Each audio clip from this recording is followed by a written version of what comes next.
ಎಂಟನೇ ಮನೆ ಬಂದಾಗ ಸಾಡೆ ಸಾತಿ ಬಂದಾಗ ಸಮಸ್ಯೆ, 12ನೇ ಮನೆ ಬಂದಾಗ ಸಾಡೆ ಸಾತಿ ಬಂದಾಗ ಸಮಸ್ಯೆ. ಈ ಮೂರರಲ್ಲಿ ನೀವು ವಿಂಗಡಣೆ ಮಾಡ್ಕೋಬೇಕು. ಅದಕ್ಕೆ ಜ್ಯೋತಿಷ್ಯ ಕಲಿತಾಗ ಮಾತ್ರ ಇದು ಅರಿವಾಗುತ್ತೆ. ಇಲ್ಲ ಅಂದರೆ ನಿಮಗೆ ಯಾವುದೋ ನಿಮಗೆ ಬುಧ ದಶೆ ನಡೀತಾ ಇರುತ್ತೆ, ಬುಧ 12ನೇ ಮನೇಲಿರ್ತಾನೆ, ಶನಿಯಿಂದ ನಿಮಗೆ ಸಾಡೆ ಸಾತಿ ಬಂದಿರುತ್ತೆ, 10ನೇ ಮನೇಲಿರ್ತಾನೆ, ಸಾಡೆ ಸಾತಿಯಲ್ಲಿ 10ನೇ ಮನೇಲಿರ್ತಾನೆ, ನಿಮಗೆ ಬುಧನಿಂದ ಲಾಸ್ ಆಗ್ತಾ ಇರುತ್ತೆ. ನೀವೇನು ಮಾಡ್ತೀರಾ? ಯಾರೋ ಒಬ್ಬೊಬ್ಬರ ಹತ್ರ ಕಾಂಪೌಂಡ್ರ್ ಹತ್ರ ಹೋಗ್ತೀರಾ, ಆ ಕಾಂಪೌಂಡ್ರು ಏನು ಹೇಳ್ತಾರೆ, ಓಕೆ ಚಂದ್ರನ ಹಿಂದೆ ಓಕೆ ಬಂದಿದೆ, ಶನಿ ಬಂದಿದೆ, ಓಕೆ ಚಂದ್ರನ ಆಸ್ಪಾಸಲ್ಲಿ ಶನಿ ಬಂದಿದೆ, ಹಿಂದೆ ಮುಂದೆ ಬಂದಿದೆ, ಅಥವಾ ಚಂದ್ರ ಇರ್ತಕ್ಕಂಥ ಜಾಗದಲ್ಲಿ ಬಂದಿದೆ, ಸಾಡೆ ಸಾತಿ ಆಗಿದೆ, ಅದಕ್ಕೆ ನಿಮ್ಗೆ ಲಾಸು. ದಶ ನೋಡೋದೇ ಇಲ್ಲ ಅವರು. ಅವಾಗೇನು ಮಾಡ್ತಾರೆ, ನೀವು ಶನಿ ಶಾಂತಿ ಮಾಡಿ ಅಂತಾರೆ. ಶನಿ ಇರ್ತಕ್ಕಂಥವನು 10ನೇ ಮನೇಲಿದ್ದೀನಿ, ನಾನು ಅಧಿಕಾರ ಕೊಡೋಕ್ಕೆ ಬಂದಿದ್ದೀನಿ, ನನಗೆ ಯಾಕೆ ಇವರು ಸ್ವಲ್ಪ ದಾನ ಎಲ್ಲ ಮಾಡ್ತಾ ಇದ್ದಾರೆ.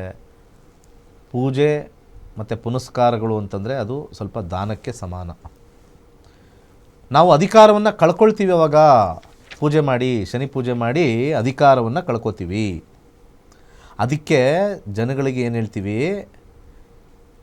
ಈ ಆಚೆ ಇರ್ತಕ್ಕಂಥ ಜ್ಯೋತಿಷರು ಎಲ್ಲ ಹೇಳಿದ್ದೆಲ್ಲ ಮಾಡೋಕ್ಕೆ ಹೋದರೆ ಕೈ ಸುಟ್ಕೊಳ್ತೀವಿ ನಾವು.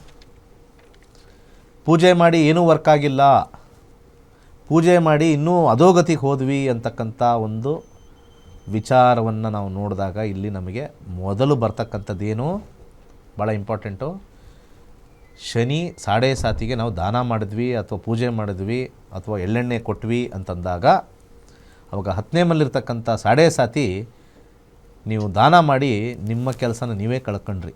ಯಾಕೆಂದರೆ ನಿಮಗೆ ನಡೀತಾ ಇರ್ತಕ್ಕಂಥ ದಶ ಬುಧ 12ನೇ ಮನೇಲಿದ್ದಾನೆ. ಬುಧನಿಗೆ ದಾನ ಮಾಡಿದ್ರೆ ಅಲ್ಲಿಗೆ ವರ್ಕೌಟ್ ಆಗುತ್ತೆ. ಅಂದರೆ ತಲೆನೋವು ಬಂದರೆ ಕಾಲಿಗೆ ಮುಲಾಮ್ ಹಚ್ತಂಗಾಯಿತು ಅಂತ ಅಂದಂಗೆ ಜ್ಯೋತಿಷ್ಯ ಶಾಸ್ತ್ರ. ನೀವು ಸ್ಕ್ರೀನ್ ಪಕ್ಕದಲ್ಲಿ ನೋಡ್ತಾ ಇರ್ತಕ್ಕಂಥದ್ದು ಯಾಕೆ ಇಷ್ಟು ಜನ ಕಲಿತಾ ಇದ್ದಾರೆ ಅಂದರೆ ಕರೆಕ್ಟಾಗಿ ತಿಳ್ಕೊಂಡು ಕರೆಕ್ಟಾಗಿ ಪರಿಹಾರ ಮಾಡೋಣ ಅಂತ ಇಷ್ಟು ಜನ ಕಲಿತಾ ಇರೋದು ಅರ್ಥ ಮಾಡ್ಕೊಳ್ಳಿ. ಇದು ಸುಮ್ಮನೆ ಅಲ್ಲ, ಇಷ್ಟು ಜನ ಕುತ್ಕೊಂಡು ಕಲ್ತಿರೋರೆಲ್ಲ 65,000 ಕಲ್ತಿರೋ ಸುಮ್ಮನೆ ಅಲ್ಲ. ಯಾರ್ಯಾರು ವೀಕ್ಷಕರು ನೋಡ್ತಾ ಇದ್ದೀರಾ, ಇದೇ ಏಪ್ರಿಲ್ 20ನೇ ತಾರೀಕು ನಮ್ಮ ಕ್ಲಾಸಸ್ ಇದೆ. ನಿಜವಾಗ್ಲೂ ಸಾಡೆ ಸಾತಿ ಇದೆಯಾ ಅಥವಾ ಯಾರೋ ಒಬ್ಬ ಹೇಳಿದ್ದು ಕೇಳಿದ್ದು ಯಾವತ್ತೂ ಕೂಡ ಒಳ್ಳೆಯದಾಗಲ್ಲ. ಜನ ಹೇಳ್ತಾರೆ ಸಾಮಾನ್ಯವಾಗಿ, ಹೇಳಿಕೆ ಮಾತು ಕೇಳಬೇಡಿ ಅಂತಾರೆ. ಇದನ್ನು ಮೋಸ್ಟ್ಲಿ ಜ್ಯೋತಿಷ್ಯದಲ್ಲೂ ಹೇಳಿಕೆ ಮಾತೇ ಕೇಳೋದು.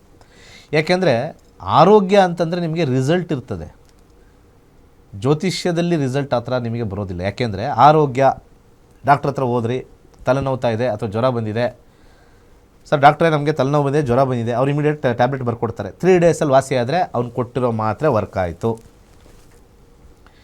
ಇಲ್ಲಿ ಏನು ಗ್ಯಾರಂಟಿ? ನೀವು ಹೋಗಿರೋದು, ನೀವು ಪರಿಹಾರ ಮಾಡ್ಕೊಂಡಿರ್ತಕ್ಕಂಥದ್ದು, ಪರಿಹಾರ ಆಗದೇ ಇರತಕ್ಕಂಥದ್ದು ಎಲ್ಲಿ ವರ್ಕ್ ಆಯಿತು? ಮತ್ತು ಅದು ಯಾವ ಸೀಮೆ ಡಾಕ್ಟ್ರವರು? ಜ್ಯೋತಿಷದಲ್ಲಿ ಯಾವ ಸೀಮೆ ಡಾಕ್ಟ್ರವರು ಅಂತ ಕೇಳ್ತಾರೆ.